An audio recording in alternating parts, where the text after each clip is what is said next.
गद्दारी आहे, मशाल निशाणी बरोबर केलेली गद्दारी आहे. शिवसेना माझी आई आहे बरं, त्या आईशी केलेली गद्दारी आहे. या गद्दाराला गाडणार की नाही, गाडणार की नाही? बस मग उतरणार नाही, मातणार नाही. शिवसेनेचा भगवा फडकवल्याशिवाय स्वस्थ बसणार नाही. ही शपथ घ्या. निष्ठावंत शिवसैनिक मेळावा, महाराष्ट्र धर्म वाढवावा, हे काम तुमच्या हातून व्हावं अशी शुभेच्छा देतो. आपली रजा घेतो. जय हिंद, जय महाराष्ट्र, वंदे मातरम. धन्यवाद सावंत साहेब. यानंतर महाराष्ट्राची मुदून महिला की तोफ खासदार माननीय संजयजी राऊत साहेब हे आपले विचार व्यक्त करतील.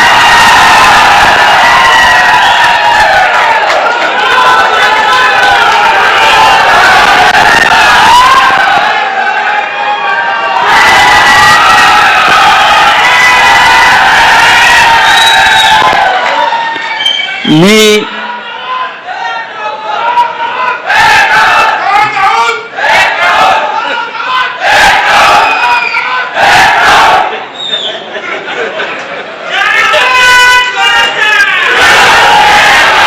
सन्माननीय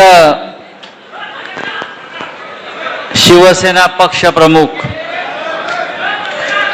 उद्धव ठाकरे साहेब, शिवसेना नेते आदित्य ठाकरे,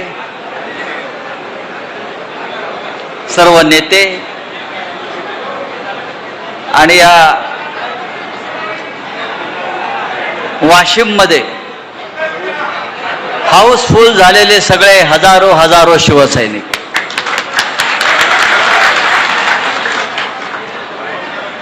हा एवढा आता प्रचंड उत्साह आहे, काय बोलायचं. अलीकडे मी भाषण फार कमी करतो उद्धव साहेब, तुम्हाला माहिती आहे. लोक म्हणतात मी शिवराळ भाषा वापरतो.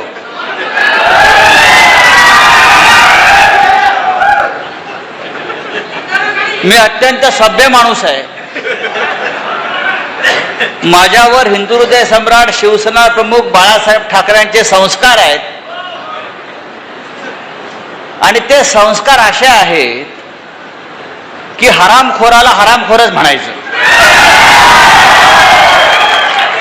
हरामखोराला हरिश्चंद्र म्हणायचं नाही. हा तुमच्या इथे 50 कोटीवाला हरामखोर जन्माला आलेला आहे.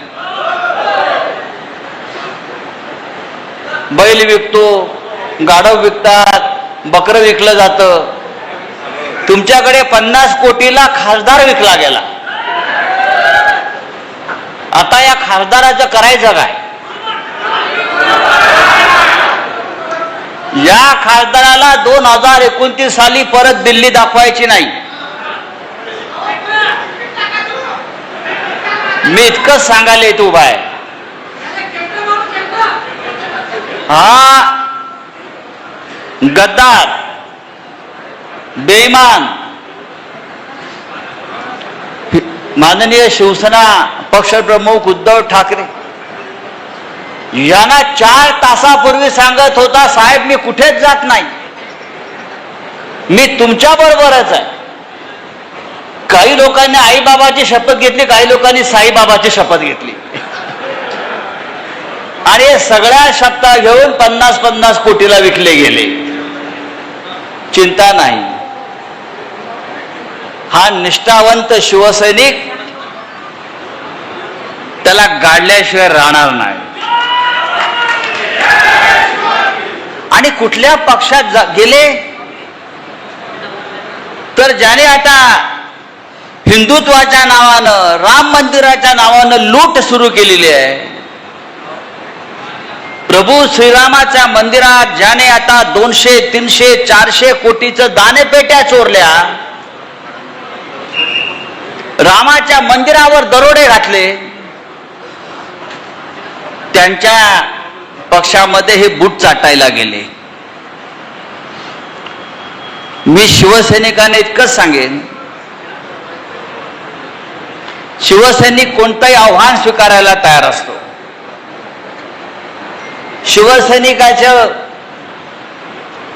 जो प्राण आहे तो प्राण म्हणजे निष्ठा आहे. निष्ठा लक्षात ठेवा. आणि निष्ठा कोणाकडे असते? एकनिष्ठ राहण्यासाठी, मी नेहमी सांगतो, एकनिष्ठ राहण्यासाठी आई नेक आणि बाप एक असावा लागतो. ज्यांचे नाहीत ते निघून गेले. आम्ही आमच्या आईशी प्रामाणिक आहोत. शिवसेना आमची आई आहे. या शिवसेनेनं महाराष्ट्राला, मराठी माणसाला, शेतकऱ्याला, कष्टकऱ्याला कायम आधार दिला, ताकद दिली. आणि ह्या जिल्ह्यानं, यवतमाळ जिल्ह्यानं, वाशिमनं हिंदुहृदय सम्राट बाळासाहेब ठाकरे यांच्यावर इतकं प्रेम केलं, इतकं प्रेम केलं की खासदार दिले, आमदार दिले. आणि हेच प्रेम आपण कायम ठेवा उद्धव साहेबांच्या बाबतीत, आदित्य साहेबांच्या बाबतीत. उद्धव साहेब, लोक आपल्यावरती टीका करतात, फिरत नाही, आपण फिरत नाही. उद्धव साहेब जर फिरले नसते तर हा घाऱ्या खासदार झाला असता का? हा झाला असता का खासदार? कुठेतरी अडगळीत पडला होता, त्याला उद्धव साहेबांनी उचलून आणला, सगळ्यांनी, आमच्या अरविंद सावंतांनी वगैरे, आणि दिल्लीला पाठवला. अरे थोडी तरी लाज बाळगा.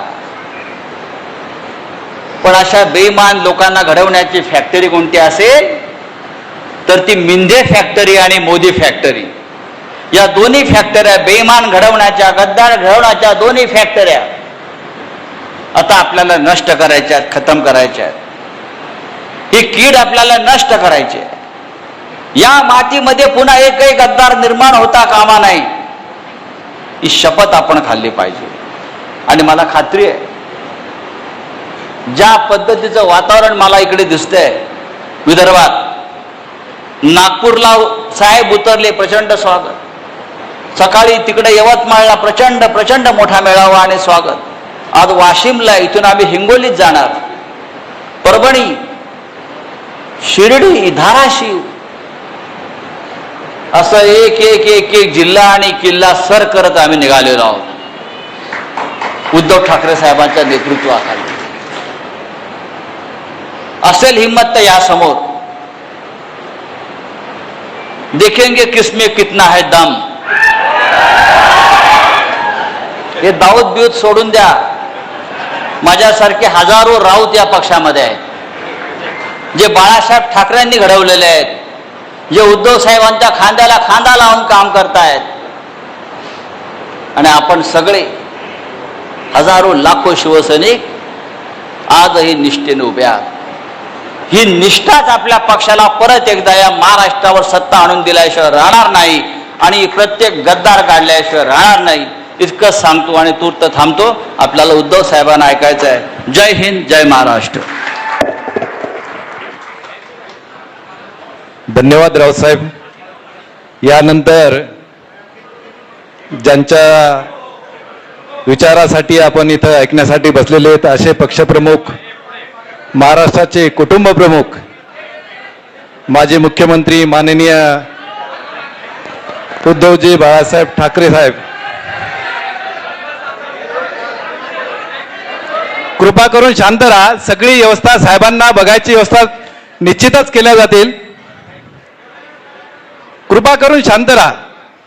साहेबांना सगळ्यांनाच बघायचं आहे, साहेबांचा आपल्याला विचार ऐकायचे आहेत.